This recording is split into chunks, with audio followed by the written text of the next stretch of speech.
Hello everyone, welcome to prep IAS पे आपका स्वागत है। तो आज मैं देने जा रहा हूँ आपको डेली गाइडेंस इनिशिएटिव के टारगेट्स फॉर 6 अक्टूबर। और देखिए, कुछ लोगों ने कहा कि ये टारगेट्स 5 AM पे ही सही थे, हम इनिशिएटिव छोड़ रहे हैं ये सब।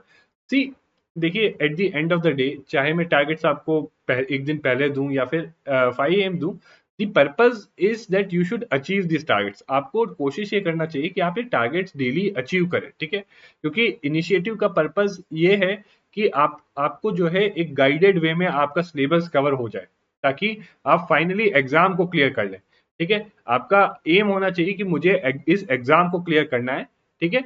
और स्ट्रेटजी में ऑब्वियसली थोड़ा बहुत फ्लेक्सिबिलिटी सबको रखनी पड़ती है, क्योंकि चीजें ऊपर नीचे होती रहती है। Okay, so you need to be a little bit flexible in your strategies, ठीक है। बहुत ज्यादा रिजिड हो गए, सो कई बार क्या होगा कि जब सिचुएशन थोड़ी बहुत ऊपर नीचे होगी, in that case without flexibility आपकी स्ट्रेटजी फेल हो जाएगी। बट अगर फ्लेक्सिबिलिटी होगी, then your strategy will be successful. इसीलिए डोंट बी टू रिजिड। आप फोकस करिए कि अल्टीमेट गोल क्या है, और फोकस करिए उन चीजों पे जिनको करने से आपको फायदा होगा, ठीक है। और दूसरी चीज है, जो भी आप स्ट्रेटजी बनाएं, ठीक है, it should have some element of flexibility. देखो, ये डेली इनिशिएटिव में भी देखो हमने फ्लेक्सिबिलिटी रखी है, तभी इसमें आप लोग जो है टारगेट्स अचीव कर पा रहे हो। अगर नहीं तो आप सब जानते हो, बहुत सारी जगह जो है आपको पूरे जो है साल भर का टाइम टेबल दे देते हैं, ठीक है। अब साल भर का टाइम टेबल अगर एडवांस में दे दें तो it does not have flexibility, क्योंकि ऑब्वियसली एक चीज ऊपर नीचे हुई तो विदाउट फ्लेक्सिबिलिटी आप जो है चीजें एडजस्ट नहीं कर पाते, ठीक है ना। तो इसीलिए फ्लेक्सिबिलिटी का ये एडवांटेज है। और बट फ्लेक्सिबिलिटी भी बहुत ज्यादा नहीं होनी चाहिए, थोड़ी बहुत फ्लेक्सिबिलिटी होनी चाहिए, ठीक है ना। तो चलिए, अब सोर्सेस में जो ये सब आपको पता है, 2 से 3 दिन में मैंने कहा था, और आई थिंक आज हमारा आज ये खत्म हो जाएगा, तो 3 दिन में हमने खत्म किया है। वैसे तो 2 दिन में करना चाहिए था, बट 3 दिन में। बट आज मैं आपको, क्योंकि बस 2 ही चैप्टर्स मेजर है जो आपको पढ़ने हैं, उसके साथ एक चीज एक्स्ट्रा करनी है आपको, जो आपके लिए बहुत ज्यादा यूजफुल होगी, ठीक है। और उसके अगले 20 से 25 दिन में जो है हम ये जो मेजर जो कोर पोर्शन जो है वो कवर कर लेंगे, ठीक है। तो अभी तक जो है हम चीजें कर रहे हैं, ये फाउंडेशन ले कर रहे हैं, ठीक है। अब इसके बाद जो है हम एकदम कोर पोर्शन पे आते हैं, ठीक है। तो सिलेबस तो आपको प्लीज बार बार देखते रहिए, in fact try to detail it. कई वेबसाइट्स पे ना इकोनॉमी का सिलेबस प्रीलिम्स का भी काफी डिटेल में दे रखा है कि क्या आता है इसमें, इंडेक्सेस आती है, रिपोर्ट्स आती है, ठीक है। सस्टेनेबल डेवलपमेंट में क्या आता है, पॉवर्टी में क्या आता है, कॉन्सेप्ट्स आते हैं इकोनॉमी के लेके, बीओपी वगैरह, ये सब जो है आपको एक बार जो है डिटेल में जरूर देखना है, ठीक है। आई विल ऑल्सो, मैं यहाँ भी इंक्लूड कर दूंगा अगले गाइडेंस वीडियो में, ताकि आप इसको बार बार देखते रहें, ताकि आपको चीजें रिमाइंड होती रहे, ठीक है। अगली चीज, ये जो मेंस का सिलेबस है, ये भी आपको keep watching it again and again. इससे आपको बहुत अच्छा आइडिया लग जाएगा क्या चीज पढ़नी है नहीं पढ़नी। इनफैक्ट अभी आगे जब हम ये क्लास 11 12 और ये नोट्स जो हैं ये करेंगे जब आगे जाके, तब आपको जो है ये सारी चीजें इनसे रिलेट करा करा के ही की जाएगी, ठीक है। अब देखो, एक और इम्पॉर्टेंट चीज, it is like very important thing जो आपको करनी चाहिए, वेरी इंपॉर्टेंट।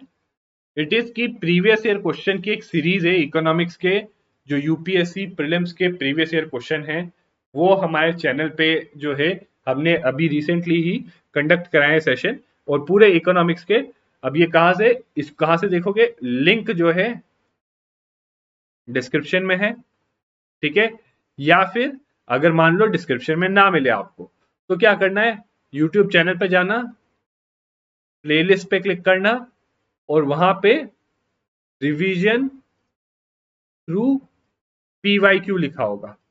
प्लीज जरूर जो है एक साथ पूरे लेक्चर नहीं देखना, बट कोशिश करना कि पार्ट पार्ट देखते रहो, ठीक है। 4 लेक्चर्स में कवर किया है, ओके, 2013 से 2020 तक के सारे क्वेश्चन, ठीक है। 1 1 घंटे के ऊपर के लेक्चर हैं, तो उसमें क्या करना है आपको, आप थोड़ा थोड़ा करके देखते रहिए। तो इससे क्या होगा, मान लो 15 20 मिनट देख लिया, ठीक है, अगली बार 15 20 मिनट देख लिया, ठीक है। तो इससे बेनिफिट क्या होगा कि आपको जो है क्वेश्चंस की अंडरस्टैंडिंग होगी, कॉन्सेप्ट्स भी समझ में आएंगे, और चीजें भी समझ में आएंगी कि क्या चीजें पूछी जाती है। तो this is a very important exercise, please ये एक्सरसाइज जरूर करना। अगर ये एक्सरसाइज कर लोगे तो ट्रस्ट मी, आपको मैं एडवांस में चीजें ये वाली करने को बोल रहा हूँ, ठीक है। एडवांस में कर लोगे, then you would be in, जो भी आगे आप पढ़ोगे सब चीजों में आपको जो है क्या आपको पता चलेगा इसका रेलेवेंस क्या है, कितना इंपॉर्टेंट है। और जब आपको पता होता है कि कोई चीज मैं पढ़ रहा हूँ ये इंपॉर्टेंट है या मेरे एग्जाम में आएगी, तो ऑटोमेटिकली उसको पढ़ने में आपका इंटरेस्ट आएगा। प्लस आपको ये भी पता होगा कि उस चीज में आपको किन चीजों पे ध्यान रखना है, ठीक है। So please do this. ये PYQ जो है कर रखे हैं, आप इसको जरूर देखिए, ठीक है। नाउ इसमें हमने 1 और 2 कर दिया था, हो सकता है किसी कुछ लोगों का चैप्टर 2 बच गया है, तो आज आपको चैप्टर 3, 4 एंड 5 करना है ना। ये जो चैप्टर 5 है, अगर अपने एग्जाम पॉइंट ऑफ व्यू से देखें तो इट इज लेस इंपॉर्टेंट, तो इसमें प्लीज ज्यादा टाइम में डिवोट करना। बट 3 एंड 4, तो अगर 3 बोलूं मैं, so it is very important from prelims perspective. Prelims के पर्सपेक्टिव से बहुत इंपॉर्टेंट है, जबकि 4 जो है ये आपका थोड़ा मेंस पर्सपेक्टिव से बहुत इंपॉर्टेंट है। एंड अगेन यहाँ पे मैं आपको जो चीजें बोल रहा हूं प्लीज इसको ध्यान में रखना, और ये चीजें जो है यहां से आपको जरूर देखनी है, ठीक है। कॉन्सेप्ट्स अगर कोई भी आते हैं तो उसको समझना है, ठीक है। अगर किसी को पता नहीं कॉन्सेप्ट क्या होता है तो पिछला वाला वीडियो देख लो, ठीक है। दूसरा कीवर्ड्स, तीसरा डेटा एंड एग्जाम्पल्स उठाने हैं। कोई भी एग्जाम्पल अभी आपको जो भी लगे सारे एग्जाम्पल उठा लीजिए, ठीक है, बाद में हम फिल्टर आउट कर लेंगे, ठीक है। चौथा आपको जो है थीम्स या आइडियाज या फिर बोलूं मैं पर्सपेक्टिव, चीजों पे पर्सपेक्टिव। जैसे अब ग्लोबलाइजेशन एंड इंडियन इकोनॉमी है, तो इसको लेके कई पर्सपेक्टिव, एक पर्सपेक्टिव या एक थीम या एक आइडिया है कि ग्लोबलाइजेशन ने इंडियन इकोनॉमी को बेनिफिट किया, so that is a one way, and certainly कुछ एरियाज में बेनिफिट किया है। बट एक और पर्सपेक्टिव कि ग्लोबलाइजेशन के कारण इंडियन इकोनॉमी को कुछ हार्म भी हुआ।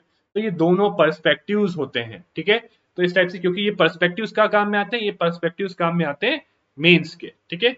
सो ये 4 चीजों पे बिल्कुल ध्यान रखना है आपको, ठीक है, पढ़ते वक्त, okay. These are the things that you need to focus upon, okay. ये वाला chapter this is less important, तो भले ही आप अगर चाहे तो इसको स्किप भी कर सकते हो, ठीक है। बट ये दोनों चैप्टर को बड़े आराम से और बड़े अच्छे से पढ़ना, और ये चीजों पे फोकस करना, concepts, keywords, data, examples, themes, ideas, perspectives, ठीक है, इन चीजों पे फोकस करना, ओके। सो ये तो आपका जो है इकोनॉमी के लिए टारगेट हो गया, ठीक है। अब करंट अफेयर्स की बात आती है, तो अगेन जुलाई का जो बचा हुआ है आप कर लो, ठीक है। हो सकता है किसी का छूट गया हो थोड़ा, मंथली मैगजीन मैंने देखा था कमेंट्स में, तो अगेन थोड़ा और जो है आप एक्सटेंड करके कर सकते हो। एंड इसके बाद जो है हम अब अगला शुरू करने वाले, कल से हम जो है जुलाई के नेक्स्ट शुरू कर देंगे, जुलाई का नेक्स्ट होगा, ठीक है। And please tell me, hopefully आप लोग इसको नेग्लेक्ट नहीं कर रहे होगे, ठीक है। This is very important. देखो जो लोग 2023 में दे रहे हैं तो वो चाहे तो इसको स्किप कर सकते हैं, बट जो लोग 2022 में दे रहे हैं please do not skip it at any cost, ठीक है। 2022 में दे रहे हो, इसको किसी भी कॉस्ट में स्किप नहीं करना, ठीक है। बाकी जो डीएनए देखना और इंपॉर्टेंट आर्टिकल्स पढ़ना है वो तो है ही, ठीक है। एमसीक्यूज करना है आपको जो हमारी वाईटी कम्युनिटी में दिए जाते हैं तो कर सकते हो आप, ठीक है। और बेसिक रिवाइंडर में यही आपको प्रीवियस ईयर क्वेश्चंस, अब तो यही करना है आपको, ठीक है। ये कर लेना please, give it at least 20 minutes तो देख लेना इसको, ठीक है। वीडियो ही देखना है आपको 20 मिनट्स देख के चीजों को समझने की कोशिश करना है, ठीक है। सो एटलीस्ट गिव 20 मिनट्स, ठीक है, प्लेलिस्ट में इकोनॉमी वाले प्रीवियस ईयर क्वेश्चन को, ओके। एंड सिलेबस भी आपको बता दिया गया है, ठीक है। तो जो भी पढ़ो, यहाँ भी आप जो भी पढ़ रहे हो मनी एंड क्रेडिट या ग्लोबलाइजेशन इंडियन इकोनॉमी में, तो इसको भी आपको सिलेबस से रिलेट करना है, ठीक है। लास्टली आपको जो है करना है अपना ऑप्शनल सब्जेक्ट। नाउ अगर आप जल्दी कर लेते हो तो इसमें आपको अराउंड 3 आवर देना है, अगर आपको जल्दी कर लेते हो तो do give some more time to your optional subject because this is also important, ठीक है। अगर अगर आप ये टारगेट्स जो है these टारगेट्स को जल्दी कर लेते हो, ठीक है। बाकी लास्टली जो है आपको जो भी प्रोग्रेस है आपका प्लीज कमेंट्स में हमें बताइए, ठीक है। It would be very helpful for us, okay. कोई प्रोग्रेस जो भी है आपका कमेंट्स में बताइए, या कुछ और आपकी क्वेरी है या कुछ और सजेशन है या कुछ और चैलेंज है, जो भी है आप प्लीज कमेंट्स में लिखिए। दी comments is the best place, okay. Comments में बहुत जल्दी रिप्लाई आएगा, ठीक है। तो कोई डाउट क्वेरी भी हो कमेंट्स में, बाकी मेल भी कर सकते हैं, राइट। गूगल डाउट फॉर्म भी है डिस्क्रिप्शन में, उसको भी भर सकते हैं, ठीक है। So guys, this is it for this session and see you again tomorrow.